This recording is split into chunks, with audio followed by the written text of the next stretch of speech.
Hello my dear aspirants मु आपनको स्वागत करुच्ची Ksp पाठशाला यूट्यूब चैनल रे। आशा करे कि आपण माने समस्ते भले थिबे एवं आपनकर प्रिपरेशन मध्य ठीक ठाक चलीथिबो।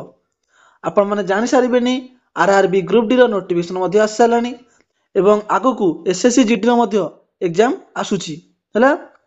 तेणु ए इंग्लिश वोकाबुलारी आपण मन पय निश्चित हेल्पफुल रहइबो एवं बेनिफिट रहइबो। आज इंग्लिश वोकाबुलारी आमे कोन वन वर्ड सब्स्टिट्यूशन पढ़िबा। एही क्लास टी हेल्पफुल रहइबो SSC railway bank CDS and all Odisha exam पय। एही वन वर्ड सब्स्टिट्यूशन को आमे किपरि पढ़िबा ना through photos and mnemonics. Through photos and mnemonics रे आपण माने पढ़िया द्वारा आपण मानकू सेही वर्ड टी जल्दी कोन मेमोराइज होई जिवो। आजिर लेक्चर नंबर रहिबो 9। चलंतु स्टार्ट करिबा आजिर सेशन टी को। आजिर सेशन नो प्रथम वर्ड कहूची कोन एडिबल। एडिबल मीन्स कोन फिट टू बी इटेन, जा कोन खाद्य रूपे खाई हबो बा जोटा खाइबा योग्य खाद्य। Edible and inedible. Next word कहूची कैसिनो। कैसिनो माने कोन बा जुआ खेलिबा स्थान, a place for gambling. Mnemonics कोन निमोनिक्स होची कल।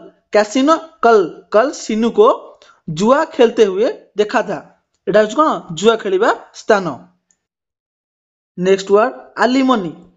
एलिमनी रो मीनिंग कोन कहूची English meaning the money paid to the former wife or husband or partner when the marriage is ended. Marriage is ended means divorced. जेतेबेले पति पत्नी को मध्यरे डाइवोर्स्ड होई थाए कोर्ट को अनुसार हैला एलिमनी दिया ही थाए। यार निमोनिक्स कोन एलिमनी रो अली अली अली जने व्यक्ति को नाम। Ali gives money to his divorced wife. आपण माने फोटो देखि परथिबे। एबे रिसेंटली इंडियन क्रिकेट टीम रो के हार्दिक पांड्या से भी कोन एलिमनी दैछंती। ताकर कोन डाइवोर्स होई जाईची से भी एलिमनी दैथिबे। बुझी होची। नेक्स्ट वर्ड टी आछी सागा। सागा सागा मीन्स होची अतीत बा प्राचीन कथा। इंग्लिश मीनिंग कहूची बा इंग्लिश फ्रेज कहूची a long story about the past events over a long period of time. बहुत अतीत पुराना कथा। एबे आपण मानकर पिला पिला दिन कथा मन पड़छ ना नहीं आपण से भाबी बा आपनकर सांग साथी सहित जो पिला बेले जति समय काटिचंती बा जे स्मृति अछि सेही सब स्मृति एबे आपण मानकर मन पड़ुची। से कोन बहुत पुराना स्मृति। ए सागा वर्ड रो निमोनिक्स कोन सागा। सागा माने सांग दोस्त। आपण माने आपण सांग कहउचंती दोस्त पास्ट इवेंट का याद आ रहा है। ये कहउची लोकटी त सांग को कहउची सांग पछ कथा बा पुराना कथा गोटे कोन मने पड़ुची। नेक्स्ट वर्ड आछि कन्स्पायरेसी। कन्स्पायरेसी कन्स्पायरेसी मीनिंग होची षडयंत्र। इंग्लिश फ्रेज कहूची a secret plan made to do something. किछि काम करिया पे गोटे secret plan. Usually conspiracy word माने कोन रॉन्ग बा नेगेटिव वर्ड। निमोनिक्स टी कोन निमोनिक्स होची कन्स्पायरेसी पायरेसी। पायरेसी लोग माने पायरेसी लोग कौन सा नया षडयंत्र रचने लगे हैं उसका पता नहीं लग पाया है। आपण माने राजीव दीक्षित को चिन्ह थिबे हैला। तांकर मृत्यु किपर हैला एपन से कोन षडयंत्र होई रहला। नेक्स्ट वर्ड आछि प्रोक्रास्टिनेट। प्रोक्रास्टिनेट प्रोक्रास्टिनेट मीन्स होची डिले करिबा बा बंद बा स्थगित करिबा। बुझी होची। एरो इंग्लिश फ्रेज होची to put off doing something especially out of habitual carelessness और लेजीनेस।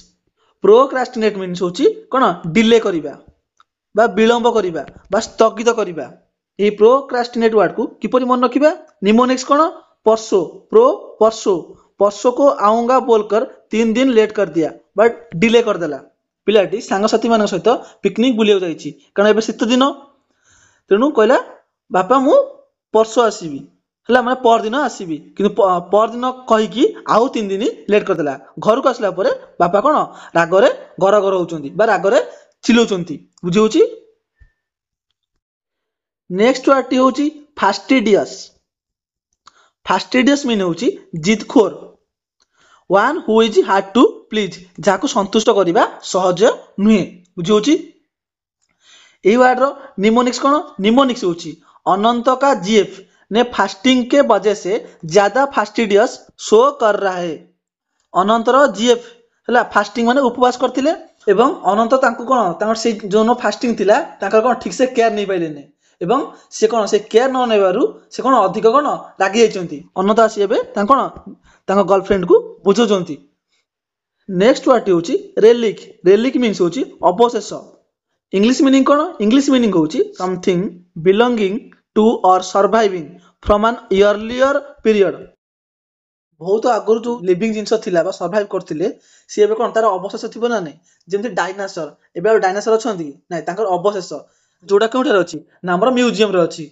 आपण माने ए वार्ड के परि मन रखिबे ना हमर रेलिक वार्ड को आपण माने किपरि मन रखिबे ना जब हम म्यूजियम जाते हैं, जब हम म्यूजियम जाते डायनासोर का रेलिक बा अवशेष को देखकर रील बना देते हैं।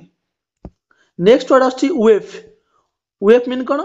forsaken or neglected child who has no home spends most of his or her time से पुओ हो किंबा झियो हो टाइम ऑन द स्ट्रीट्स। असहाय जहा कहते असहाय जार केही नांती। वेफ पार्टी को किपरि मन रखिबे वेफ वाइफ। उसका वाइफ के मरने के बाद उसका बच्चा हला वेफ के तरह रहते हैं। वेफ आपण माने फोटो रे देखि परथिबे। आज सेशन न लास्ट वर्ड कौन? डक्टाइल। डक्टाइल मीन्स होची तन्य।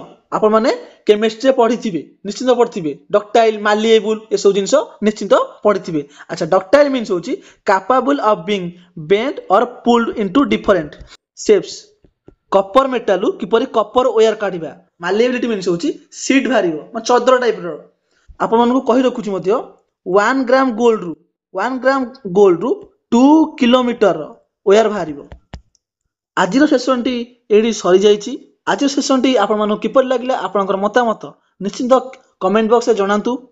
एही क्लास रो पीडीएफ टी आपण माने केएससी पाठशाला टेलीग्राम चैनल रे पाई परिबे। एहार लिंक टी हमर एही क्लास रो डिस्क्रिप्शन रे दिया आइछि एवं आपण माने आपनकर डाउट हमर केएससी पाठशाला व्हाट्सएप ग्रुप रे जणाई परिबे। एहार लिंक मध्य एही क्लास रो डिस्क्रिप्शन रे दिया आइछि। जदि आपण माने हमर ए चैनल रे नुआ अछंती निश्चित चैनल टी को सब्सक्राइब करंतु। नेक्स्ट सेशन ने आपण मानक सहित देखा हेबो। धन्यवाद।